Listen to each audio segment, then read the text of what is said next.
Hello everyone, and welcome back to the channel. This is the Darklight Emissary, and today we're going to be talking about a bit about the Ultramarines as a faction, some lore bits about them that I like, and then just anticipation for the new Space Marine 2 game coming out on pre-order release on the 5th, and then mass release on the 9th. So if you want to play it early, you can pre-order it now, and then start playing it on Thursday.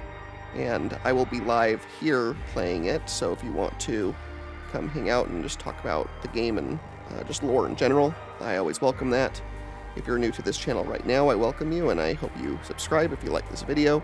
There's plenty of lore on this channel if you want to go back through on pretty much almost any topic you can think of by now.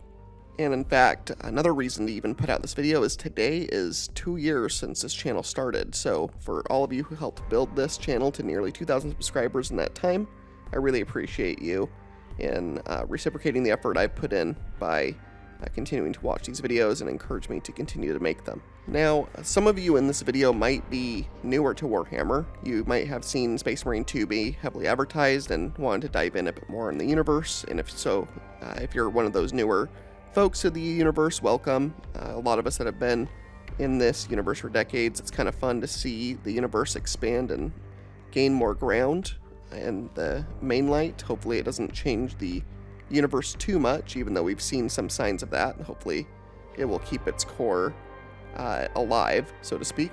But I want to use this video to give you a bit of background on the Ultramarines themselves, because I think that the Ultramarines are kind of given a bad rap for being too much of the poster boys for the franchise. They're used a lot, and part of that is just because they have some of the most grounded and vast amounts of history within the franchise itself compared to a lot of the other Space Marine forces. There is actually a lot of lore for the Ultramarines. They are pretty in-depth compared to some of the others, that's for sure, even if some of the others aesthetically are a bit more pleasing, in my opinion at least. So you may have heard that the Ultramarines are known as the Ultramarines chapter of Space Marines, and in the current 40k era, Space Marines are ordered into 1,000 man chapters of fighting Space Marines, and then they do have some auxiliaries and other forces that make them a bit over 1,000 usually, but they were crafted into 1,000-man organizations by the Primarch of the Ultramarines themselves, Robout Guilliman, who did that to curb the power of the Astartes forever. And he did that because of the Horus Heresy, which you might or might not have heard of, which was a huge civil war that saw the Chaos Gods drag fully half of the Imperium into a civil war with itself and shattered its unity forever, essentially. And a lot of that was done with the power of the Primarchs and their Space Marine legions at the time. So before the chapters of Space Marines were split up into these 1,000-man Marines, each legion of Space Marines, there was 20 of them, was made up of thousands of Space Marines, and sometimes hundreds of thousands.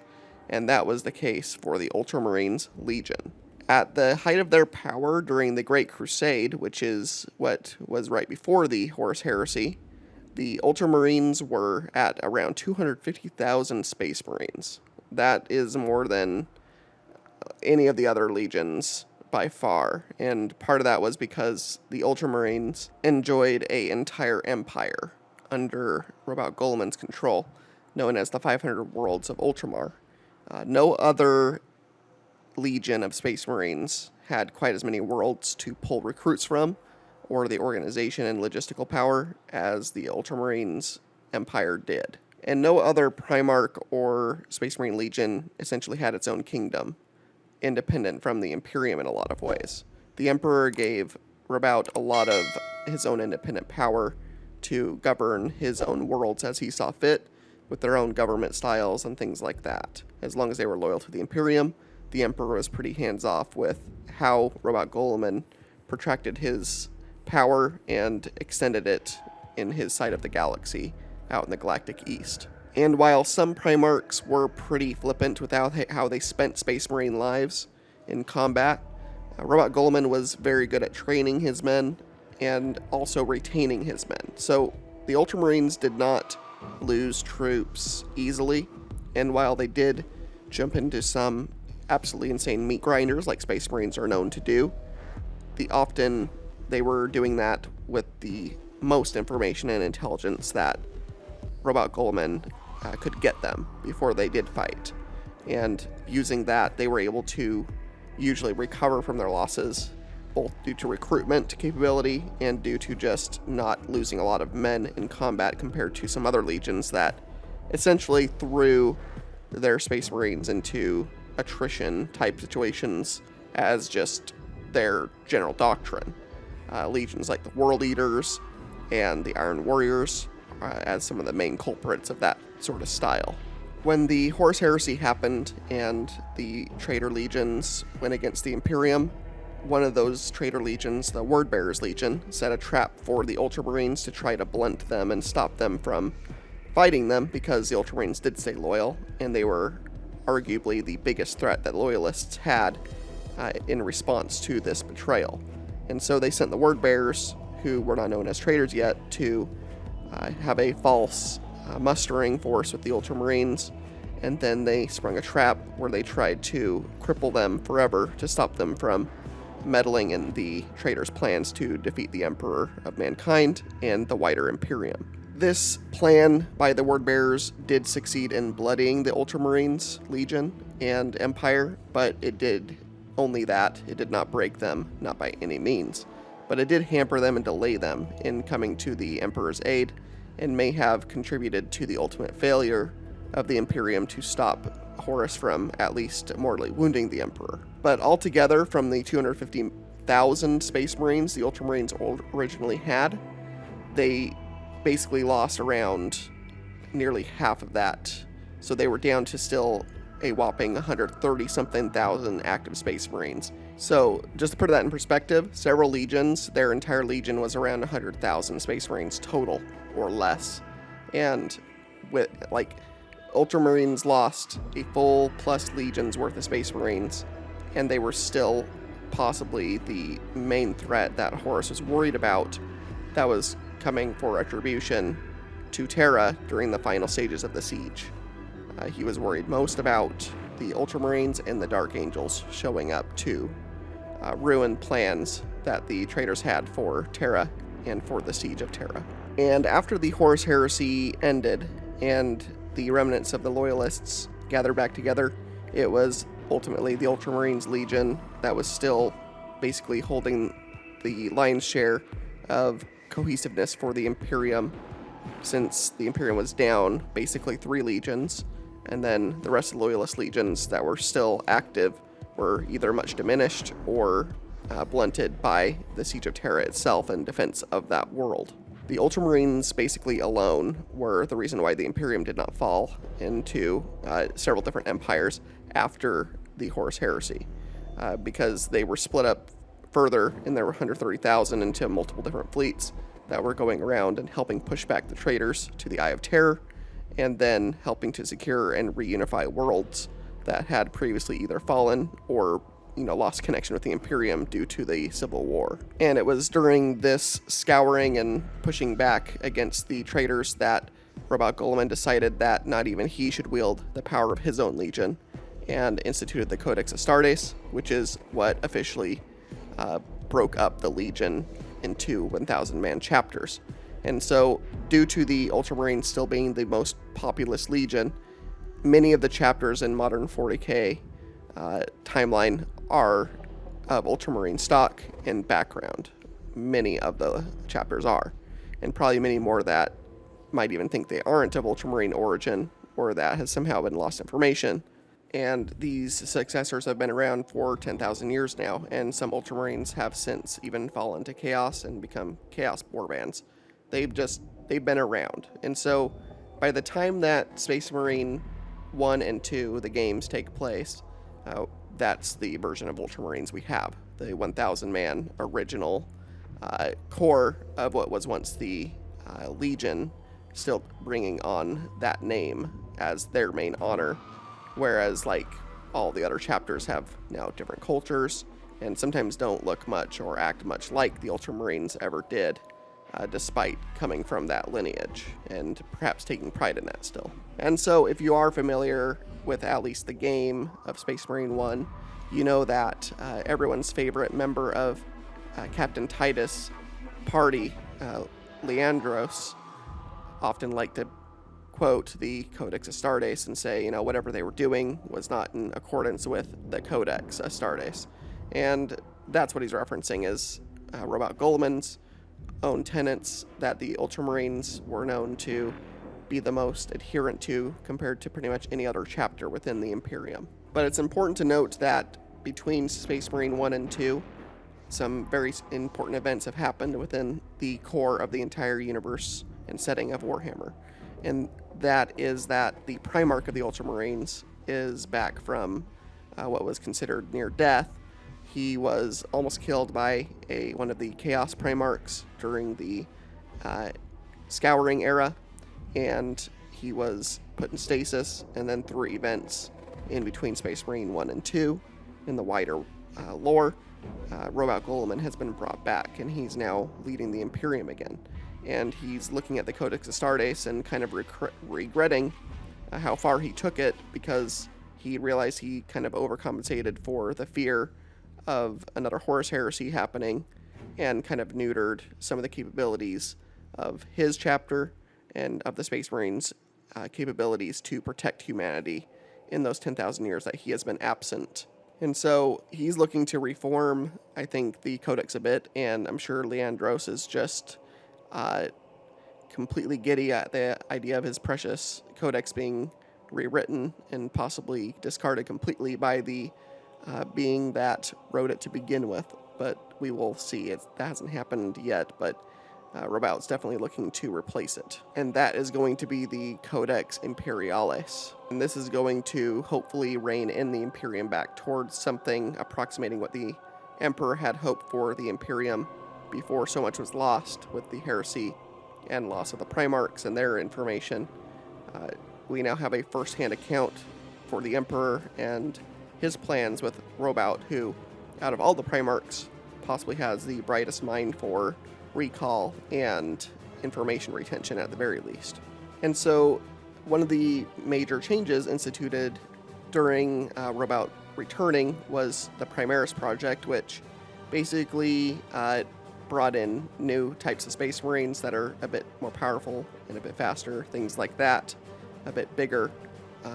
And the older Space Marine, original Space Marine types are able to undergo a crucible and be turned into Primaris, and it seems that Titus is one of those that underwent the crucible and is now a Primaris Space Marine. And then, as all of you probably know through any promotional material, we have Titus and the Ultramarines going up against the Tyranids, which are one of the most powerful and all-encompassing threats that the Imperium and galaxy itself is facing right now. The Tyranids are literally a limitless hive mind coming from outside the galaxy. And the Ultramarines themselves have a fair bit of experience fighting off the Tyranids.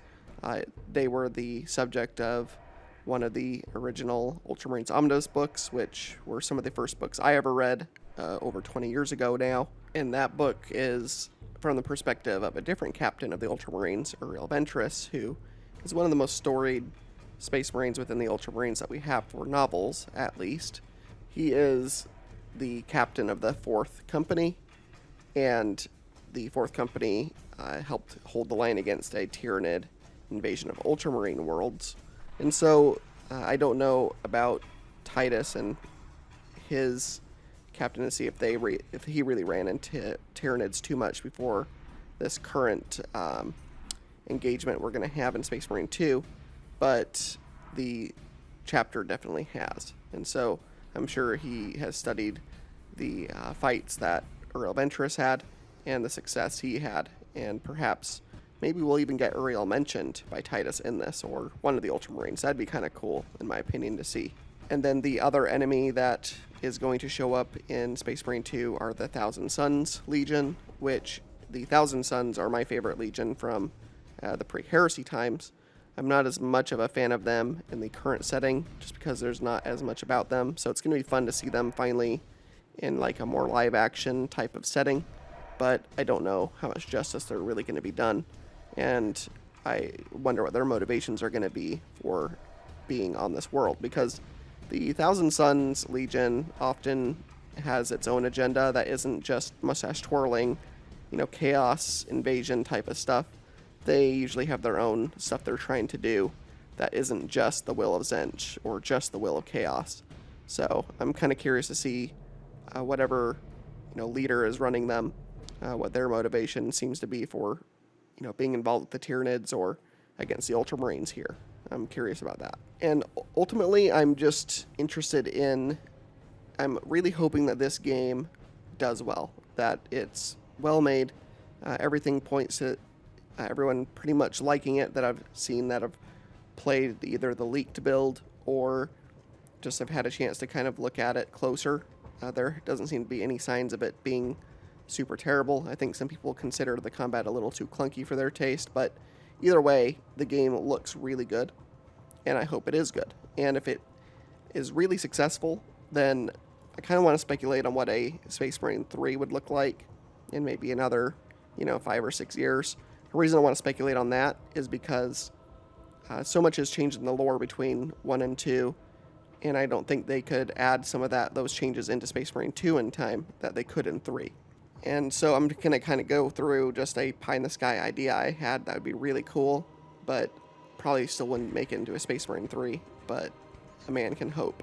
And one of the things I would like to see in a Space Marine 3 is, imagine having a mission where you get to play as Robot Goleman. You get to play as a Primarch for at least a mission. I don't think a whole game as a Primarch would be a good idea, but just to show the power disparity between a Space Marine and a Primarch, just like a regular human is to a Space Marine, would be a lot of fun to see.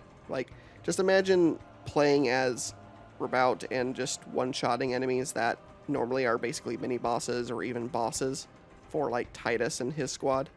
It'd just be cool to show some of you who are not as acquainted with Primarchs just how powerful they truly are martially, let alone strategically or mentally or any other ways that Primarchs excel compared to any other member of the human species. And not only do we have Robot Goleman, but we also have the Lion, the Primarch of the Dark Angels, is back as well now. So 2 Loyalist Primarchs are back after having a hiatus of 10,000 years, and it would be so cool to play as the Lion for a mission. It'd be really cool to, have Titus be, being retold a story about the Lion fighting Angron, and we get to, duel Angron or something in combat. That'd be so cool, just as a side thing, just to see. It would be really cool to get a Robot Goleman or Lion flashback to the Horus Heresy during a fight then, because the aesthetic of the Horus Heresy in that era is much different from 40k. So it'd be really cool to see through the eyes of one of the Primarchs what the Imperium used to look like at the height of its power, and not in this diminished state that we have the current era in. There's just a lot of potential for that third game that I don't think we're going to see in this second one. The advantages of the second one seem to be technology that pushes the limits on how many enemies can be on a screen, because the Tyranids are ultimately a very swarm-focused species, and that's how they fight, is in just endless droves. So that's going to be fun to see, but I would like to just, as a lore guy, as a channel, establish on the lore of this universe. I want to see more of that lore infused deeply into these games. I think it could be done really well, and it could be done in a fun gameplay way, not just, lore facts told to us by, someone just lore dumping on us, giving a monologue on it, essentially. But like I said, probably not going to happen, but I would love to see something like it. It would be really cool for the Primarch to show up in a future game, even if we don't get to play as him. Still get to see that power disparity if he comes in to kind of save the day, so to speak. But we'll have to wait and see. I don't know if Robout will be really mentioned much in this game, or even if he is even in it. I don't know. I don't think he is. I think that would have come out in some pretty big leaks, and I've unfortunately stumbled upon some of those leaks and have not seen a whisper of the Primarch showing up. But that just means it's either not spoiled for me or he is not in it. And I'm leaning towards the latter because I think during the development of this game, between this one and the last one, Robout came back, and I don't think that they decided to kind of really lean into that into this story, other than to have the Titus be a Primaris and the Ultramarines be Primaris Space Marines now. So obviously we're in that era now, but we are not probably going to see the wider new Imperium or new fights yet. We're just going to see this Tyranid incursion, and then, you know, another fight with Chaos, which is a tale as old as time at this point. And so that is really it. That's just kind of some of my ideas here. I am cautiously optimistic for this game, and I'm looking forward to playing it with some of you. I will be co-oping with a couple of you through the campaign, and mostly on live stream. So it'll be fun to do that. And some of you are welcome to join me if there's a slot open. It would be fun to have some of you on board for this game. I know there's a lot of excitement around it. I tend to not be too excited until I have something in my hands, though, to try out myself. But everything points to good signs. I've not seen or felt really any bad vibes towards any of the promo material or towards any of the leaks that have come out. The multiplayer looks a lot of fun. Everything looks good for this being one of the best 40k game entries ever, and there's a lot of shovelware and bad entries for 40k that this one should stand out as a very polished plus, and hopefully this springboards the franchise forward with these same developers doing a Space Marine 3 that expands on some of the points that I would like, or at least further makes it just a bit more expansive in some good ways. Not for a general audience, but just for the 40k fan base itself. And so I'll kind of leave it there. I don't really want to make this an overly long video, but just wanted to kind of put my thoughts out a couple days ahead of the release of this game, and then also, you know, just get something out on the 2-year anniversary for this channel. I never thought that I would have the success I've had with this channel. It's a small channel, you know, it's not like I have made this my job or something, but having a few thousand subscribers is something I never thought I would ever get to. So thank you so much for helping make that a reality. It's pretty cool to see. And if you like this video and are not subscribed yet, help us hit that 2,000. We're nearly there. We're less than 200 subscribers away as of the time of this video, as you will see. And so if you want to contribute, I would appreciate it. If not, I appreciate your time either way. And just watching this, that's always appreciated as well. And as always, I will see you in the next video, and I hope you have a great day or night, wherever you are. See you on Thursday.